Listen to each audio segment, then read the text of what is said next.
Alright, so this one's not filming a stream, although I think I'm going to try and starting with this video, try and convert these to maybe looking at things which aren't just streams. I don't know if you guys are getting tired of it, but I am. So the thing is, not of streams, that is. Streams are one of the best things ever to look at if you're just going to like go out and sit outside for a while. At least if you're like me and you don't live near any particularly interesting natural areas. So I figured I'd record these more natural occurrences once in a while when I see them. In this case, I don't know if how well it picks up on the computer. It doesn't look like well. But there's a pretty distinct rainbow going on right now. It just rained for the last like 10-15 minutes, maybe less. It was really light, and I'm already completely dry, so I couldn't really tell you how long it was going on, except that I kind of just ignored it until I was just sitting here thinking about stuff, and then I realized, like, oh, there's a rainbow. I might as well record this now. So I'm going to attempt to tie this in to the series I'm doing in philosophy right now of defining human, simply because I made the possibly grievous error of saying that I'm pretty much not going to upload the other philosophies, even though I've recorded a couple, until I finish this series, just so that it can actually be a series rather than it can actually be like a thing I do. I can define human, and then I can move on. You can, if you watch it through straight up, episode 1, 2, 3, 4, 5, etc.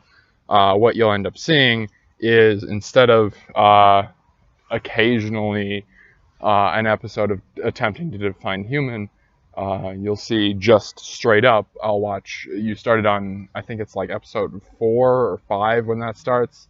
No, it's 6 of philosophy, I think, when defining human starts, or maybe it's 7. I don't know. You start on that episode, and then you watch to say episode 12 or something like that, or 15 or something, and that'll be the first main section of defining human. I'm thinking more and more that my result of this series is going to have to be something along the lines of, I don't really know, but I know it involves this stuff, in terms of what is a human. But then I suppose it's probably not a good idea when considering philosophy to say anything definite. Or maybe it's a great idea if you want people to listen to you, but that's politics, not philosophy. At least in my mind, that's not philosophy. Then I suppose, unless your philosophy involves being certain, even if you change your mind, which is understandable as well. So I don't know. It's always more complex. Infinite complexity. Philosophy 1. Go watch it. So in this episode, I'm going to talk about, well, the more broad philosophical concept of reproduction. And what I mean by that is it necessary for the human being to desire reproduction? Firstly, as a species. Secondly, as individuals. So, of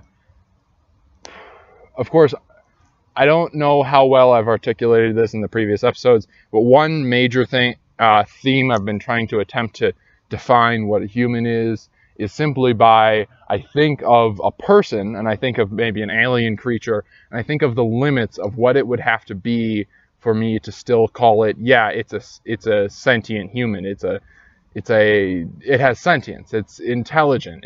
It's got space travel. Its species has space travel. And I think the most important thing is the species. I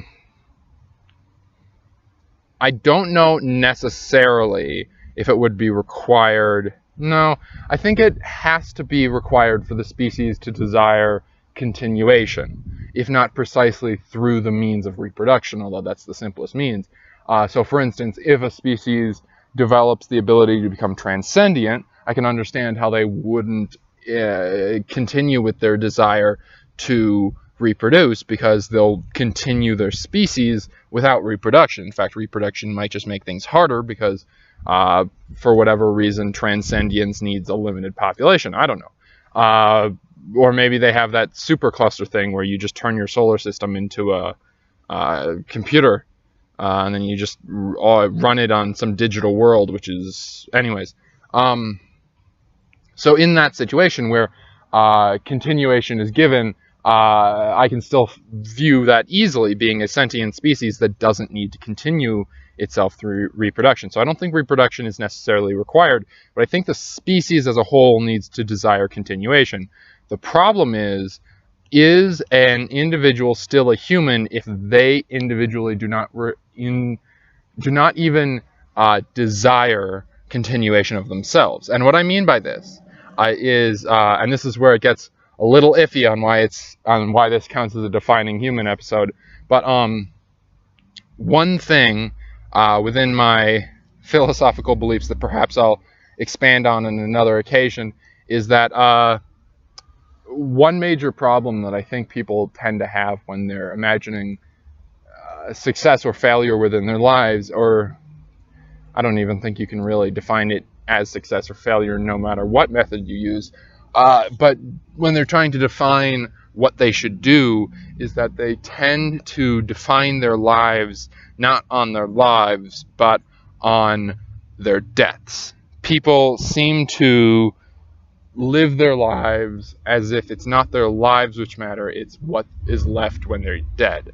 And I think this is a fundamentally flawed concept. But on the other hand, I think that I might be having the fundamentally flawed concept, because if you view your life in this way, the perspective of I need to have kids, I need to have a lasting image, the image of, what was that Greek guy?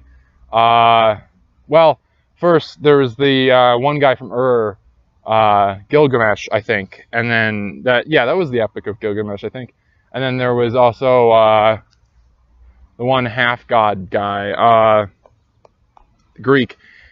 God, these are names I really should know, and I'm gonna feel so silly after I actually remember it, because it's super simple. Anyways, going with Gilgamesh, it's the desire for more than life, and I think the species needs that. The species needs something which desires more than its self is capable of giving.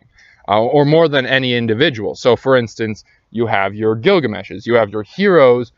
Of course, the resolution to the Epic of Gilgamesh, I don't know what point the spoiler warning cuts off, but I think like 4,000 years or however old that is, we're pretty safe. Anyways, the conclusion to the Epic of Gilgamesh is that he realizes, at least the way I interpreted it, is that he realized that his desire of immortality really was fulfilled, but it wasn't fulfilled in him in particular living forever, although I think he lived for like way longer than a human should. Anyways, it's not that he lives forever, it's the fact that the things he built live forever, which is of course unfortunate because he lived in which is a city in a country, or in a region which basically has mud as its resource. So of course is now dirt. But, you know, it's the concept which counts. It's the thought that counts. It's the idea that the things which he created ended up immortal. And I think that the thing is that about his desire for immortality and the general understandable desire of the species. And by understandable, I mean, when you hear that story, even I could admit at the time, and perhaps now as well, although I'm not currently reading it, so I couldn't tell you, that I could sympathize with his desire, if not precisely for immortality, then for something as evidence for his existence beyond himself. And, of course, people can almost sneer at the concept of wanting actual personal immortality, although I wonder how many people would jump at the opportunity if we ever found a way to do that. But I think it almost seems to be expected of all individuals, I think, to desire something more than themselves. The way I've always viewed this mentality is that the individual views themselves as a stone, a tiny little stone, well, even a pebble. So a tiny little thing which is being dropped into a still, calm lake. Or maybe it's a crazy lake, but what's important is that anyways, so you're being dropped into a lake. The moment you leave the fingers of the person dropping your stone is the moment you're born, and the moment you hit the lake is the moment you're dead. And I think people are oddly absorbed with the ripples they leave, rather than with the fall.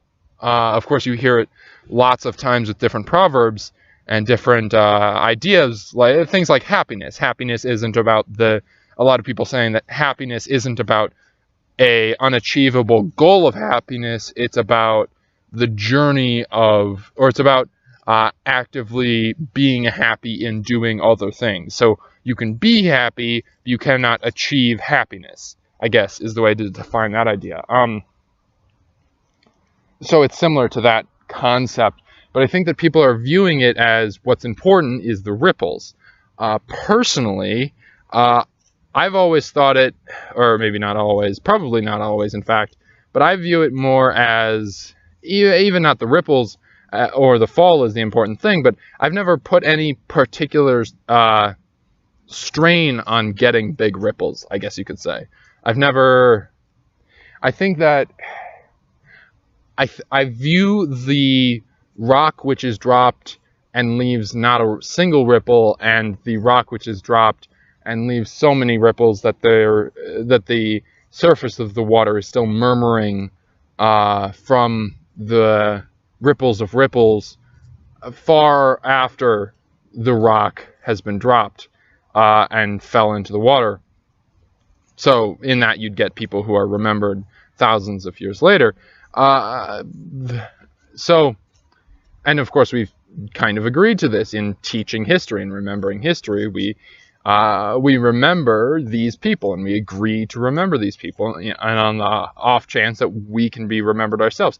I think the easiest way, though, to achieve this isn't through history, it's through reproduction, and that's why you generally get a whole bunch of reproduction, I think, at least psychologically, setting aside those who, ontological naturalism, the people who subscribe to that, who view life as more based around the desire of ontological naturalism being scientism. Anyways, those who subscribe to science as the only way to determine truth and reality. Anyways, so those people who would say like, oh, it's purely an animal reflex, I'd view it more, I'm talking here more as a psychological sense, setting that aside, in that whether or not the physical desire for reproduction comes from anywhere, it's more that the reason that people, even if unconsciously, can decide to reproduce has, I think, more to do with that idea of leaving ripples. Even if the ripples, even if it's your grandchildren, like your great-great-great-grandchildren probably won't even know your name, kind of thing. But on the other hand, by reproducing, you promise the fact that not only your children, but probably even your grandchildren will know at least a hint about you. And I think that's where the psychological idea of here, this is why we reproduce, comes from. So I guess trying to drag this piling mess of a video back to its original thought, the question is whether or not an individual needs to desire those ripples in order to be considered human. And I think not. I think, especially if you consider this in the context of an intergalactic space travel situation. So imagining these humans as aliens have come to the planet, and we know they're human, but we want to now know, why do we say they're human and we're human, even though they're obviously vastly more technologically superior, but then we think of our social constructs and they're barely barbarians. We'll say that. So like the dog people come to us, they look like apes who barely have a social structure, and we wonder, and we say, well, they're definitely human, they're definitely people, they have space travel, how could they not? But we want to know why that is how it is. We want to know why we can consider those dog people savages to also be people. But anyways, so I think that the individual, in that context of the space travel, the individual who desires to leave no ripple, or at least does not actively intend to leave any ripples, can still be considered a human, a person. But if a species does not desire to leave any ripples, well, aside from the fact that going back into ontological naturalism here, I don't understand how it could have survived, although that's only if you take the purely scientism idea. If you even go a little bit into theism, a species like that could be a legitimate possibility. Anyways, so imagining the species which does not desire to create things, I can't view it as people. It might even be intelligent, I think, without being people, because it's the desire, at least of the species, to leave lasting impact, which creates the species itself. Even if I'm not talking about like building great monuments and things like that, it's just like the tinkering. If an individual doesn't desire to leave an impact, why would the wheel be invented? That sort of thing. If the species, I mean, doesn't.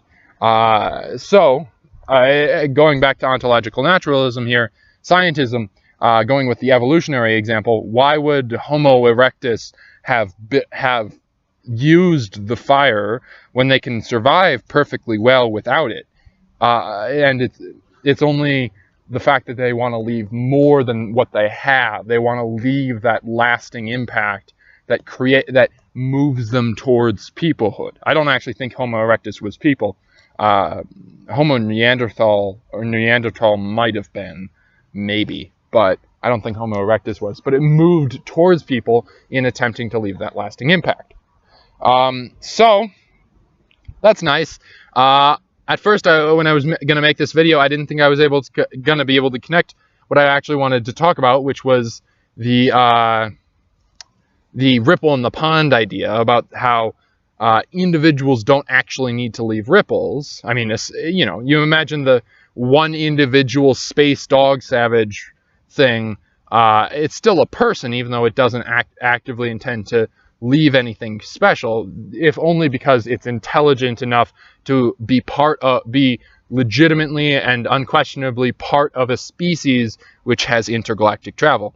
Of course, we can't be quite so certain that we're people, but because we don't have intergalactic travel, we've barely done more than the roaches have. But I don't think that individuals have to desire the ripple, but the species does have to.